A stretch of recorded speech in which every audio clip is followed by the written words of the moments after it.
Assalamu alaikum students. My name is Mohammad Wais Sadiq and I'm your class 11 mathematics teacher. Students, last lecture में हमने exercise 7.4 को complete कर लिया था. आज के लेक्चर में हम नेक्स्ट टॉपिक स्टार्ट करेंगे जो कि है प्रोबेबिलिटी. तो आइए चलते हैं व्हाइट बोर्ड की तरफ और आज का लेक्चर शुरू करते हैं. आज के लेक्चर में हम नेक्स्ट टॉपिक स्टार्ट करेंगे जो कि है probability. Probability is a measure of the likelihood of an event to occur. एक इवेंट के अकर होने के कितने चांसेस होते हैं उसे कहते हैं probability.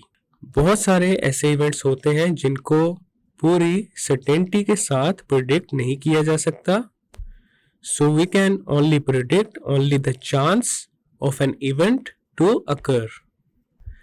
For example, in a cloudy weather we cannot be sure whether it will or will not rain. However, we can say that there is one chance out of 2 that the rain will fall. इसी तरह एक और example है. There are 6 theorems on circle out of which one theorem is asked in the secondary school examination. तो यहाँ पे होंगे one chance out of 6 that a particular theorem will be asked in the examination. तो किसी भी situation को analyse करने या फिर प्रिडिक्ट करने के लिए प्रोबेबिलिटी एक बेस्ट टूल है. प्रोबेबिलिटी का जो आइडिया है वो ब्लेस पास्कल और पीएचडी फॉर्मेट ने इंट्रोड्यूस किया था. और जो सिंपल डेफिनेशन है प्रोबेबिलिटी की वो है probability is the numerical evaluation of a chance that a particular event would अकर. तो प्रोबेबिलिटी की जो कम्प्रिहेंसिव डेफिनेशन है उसको देखने से पहले हम कुछ टर्म्स हैं उनको डिस्कस करेंगे. सबसे पहले है हमारे पास sample space and events. Sample space एक ऐसा सेट होता है जिसमें सारे पॉसिबल आउटकम्स आ रहे हों और सैंपल स्पेस के सेट को यूजुअली एस के साथ डिनोट किया जाता है. और इवेंट कहते हैं एक पर्टिकुलर आउटकम को और इवेंट को नॉर्मली डिनोट किया जाता है ई के साथ. जो इवेंट ई है वो सबसेट होता है सैंपल स्पेस एस का. For example, in tossing a fair coin the possible outcomes are a head और अ टेल. जब एक कॉइन को टॉस किया जाता है तो सिर्फ 2 ही पॉसिबल आउटकम्स होते हैं. आइदर इट इज हेड और इट्स अ टेल. तो यहाँ पे जो सैंपल स्पेस का सेट है उसमें हमारे पास आ जाएगा एच एंड टी. जो एच है वो रिप्रेजेंट कर रहा है हेड को एंड टी रिप्रेजेंट कर रहा है टेल को. So number of elements of the sample space को डिनोट करते हैं एन ऑफ एस के साथ and this is equal to 2. Next example है in rolling a die the possible outcomes are 1 dot, 2 dots, 3 dots, 4 dots, 5 dots और 6 dots on the top. जब एक die को रोल किया जाता है तब सिर्फ 6 पॉसिबल आउटकम्स ही होते हैं बिकॉज एक डाई में जो मिनिमम डॉट्स हैं वो है 1 और मैक्सिमम डॉट्स होते हैं 6. तो सैंपल स्पेस में आ जाएगा 1, 2, 3, 4, 5 and 6. So the number of elements of the sample space are 6. To get an even number, 2, 4 or 6 is such event and is written as E is equal to 2, 4, 6. और यहाँ पे ये जो n of E है ये represent कर रहा है number of ways in which event occurs and this is equal to 3. Next है हमारे पास म्यूचुअली एक्सक्लूसिव इवेंट्स. अगर हमारे पास एक सैंपल स्पेस है S जिसमें एलिमेंट्स हैं 1, 3, 5, 7 and 9 and an event A और सेट A में है 1, 3 and 5 और सेट B में है 9 और B यहाँ पे एक दूसरा इवेंट है. तो यहाँ पे देखा जा सकता है A और B दोनों ही डिसजॉइंट सेट्स हैं. डिसजॉइंट सेट्स ऐसे सेट्स को कहते हैं जिनमें कोई भी कॉमन एलिमेंट ना हो और ऐसे इवेंट्स को कहते हैं mutually exclusive events. In tossing a coin the sample space S is equal to set H T. Now if event A is equal to H and event B is equal to T, then A and B are mutually exclusive events. Next है हमारे पास equally likely events.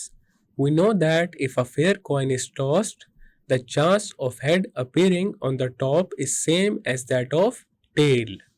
जब एक coin को toss किया जाता है तो head और टेल के अपीयर होने के सेम चांसेस होते हैं.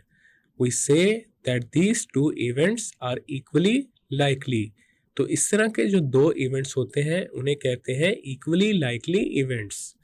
Similarly, if a die which is a perfect unloaded cube is rolled, then the face containing two dots is as likely to be on the top as the face containing 5 dots. The same will be the case with any other pair of faces. तो इसी तरह अगर एक die को role किया जाए तो जितने भी फेसेस हैं उनके टॉप पे अपीयर होने के सेम चांसेस होते हैं. In general, if two events A and B occur in an experiment, then A and B are said to be equally likely events if each one of them has equal number of chances of occurrence. अगर दो events के अकर होने के equal number of chances हैं तो वो दोनों events equally likely events कहलाते हैं. प्रोबेबिलिटी की जो स्टैंडर्ड डेफिनेशन है वो एक फ्रेंच मैथमेटिशियन P.S. लप्लास ने इंट्रोड्यूस की थी और वो डेफिनेशन है if a random experiment produces m different but equally likely outcomes and n outcomes out of them are favorable to the occurrence of the event E, then the probability of the occurrence of the event E is denoted by P of E such that P of E is equal to n over m and this is equal to n of E over n of s, and this is equal to number of ways in which event occurs divided by number of the elements of the sample space. So probability is equal to favorable outcomes divided by total possible outcomes. Since the number of outcomes in an event is less than or equal to the number of outcomes in sample space. अब एक event में जो number of outcomes होते हैं वो less होते हैं या फिर इक्वल होते हैं सैंपल स्पेस के नंबर ऑफ आउटकम्स से. So the probability of an event must be a number between 0 and 1. तो किसी भी इवेंट की जो प्रोबेबिलिटी होती है वो 0 और 1 के दरमियान ही रहती है. ना वो 0 से लेस हो सकती है ना ही वो 1 से ग्रेटर हो सकती है. That is 0 is less than and equal to probability of the event E and this is less than and equal to 1. If probability of the event E is equal to 0, तो इसका मतलब ये है event E cannot occur and E is called an impossible event. तो अगर एक event की probability 0 के इक्वल हो जाए तो वो इवेंट एक इम्पॉसिबल इवेंट हो जाता है. If probability of an event E is equal to 1, this means event E is sure to occur and E is called a certain event. और अगर एक इवेंट की प्रोबेबिलिटी 1 के इक्वल हो जाए then उस इवेंट को कहते हैं certain event.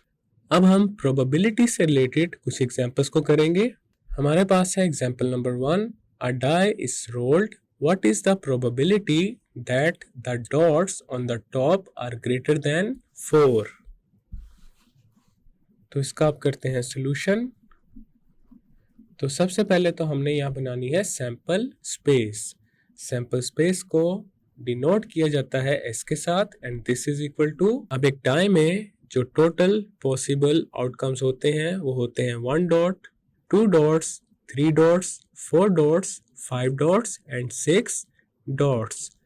तो सैंपल स्पेस के सेट में हमारे पास आ जाएगा 1, 2, 3, 4, 5, 6. अब यहाँ पे ये जो सैंपल स्पेस का सेट है इसमें देखा जा सकता है जो टोटल एलिमेंट्स हैं वो है 6. So this means n of s, this is equal to 6. अब यहाँ पे जो इवेंट है वो है the dots on the top are greater than 4. The event E that the dots on the top are greater than 4. तो यहाँ पे जो इवेंट E का सेट है उसमें हमारे पास आ जाएगा 5, 6, बिकॉज 5 डॉट्स और 6 डॉट्स ऐसे डॉट्स हैं जो कि 4 से ग्रेटर है. So this implies that number of elements of the event, this is equal to 2. अब हमने फाइंड करनी है probability of the event E. We know that probability of the event E is equal to n of E over n of S, and this is equal to 2 over 6. 2 into 1 is 2, 2 into 3 is 6. So probability यहाँ पे आ जाएगी 1 over 3 के equal. अब यहाँ पे देखा जा सकता है हमारे पास जो probability आ रही है वो 0 और 1 के दरमियान में ही आ रही है. तो टॉप पे 4 से ग्रेटर डॉट्स आने की जो प्रोबेबिलिटी है वो है 1 over 3. So this is our final and required result. Next है हमारे पास example number 2. What is the probability that a slip of numbers divisible by 4 are picked from the slip bearing numbers 1, 2, 3 and up to 10?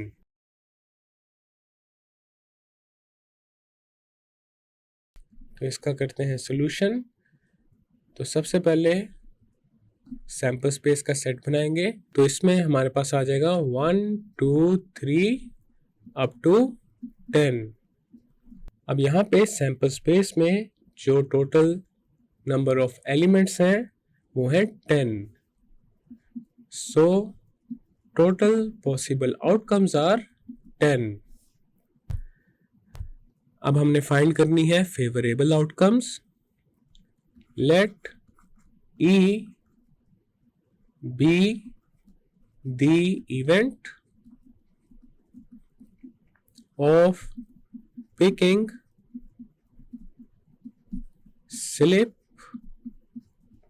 with number divisible by 4. अब E के set में हमारे पास वो numbers आएंगे जो कि 4 से डिवाइड हो सकते हों. तो 1 से 10 के दरमियान ऐसे नंबर्स जो कि 4 से डिवाइड हो सकते हैं वो है 4 एंड 8. तो यहाँ पे हमारे पास n ऑफ E आ जाएगा 2 के इक्वल. अब हमने फाइंड करनी है probability of the event E, and this is equal to n of E divided by n of S, and this is equal to 2 over 10. 2 into 1 is 2, 2 into 5 is 10, so this is equal to 1 over 5. So this is our final and required result. Next है हमारे पास probability that an event does not occur. If a sample space S is such that number of elements of the sample space, this is equal to n, and out of the n likely events, an event E occurs R times. अब यहाँ पे हमारे पास जो sample space है उसमें total elements हैं n के equal. Then हमने ये अज्यूम कर लिया है कि हमारे पास एक इवेंट E है जो कि अकर हो रहा है R टाइम्स. अब एक ऐसा इवेंट E जो कि अकर नहीं हो रहा तो वो होगा n minus R times. Then evidently E does not occur n minus R times. The non-occurrence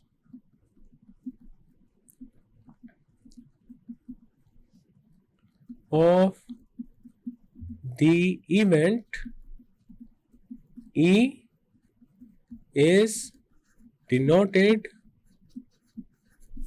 as E bar. अब यहाँ पे पहले हम probability of the event E find कर लेते हैं.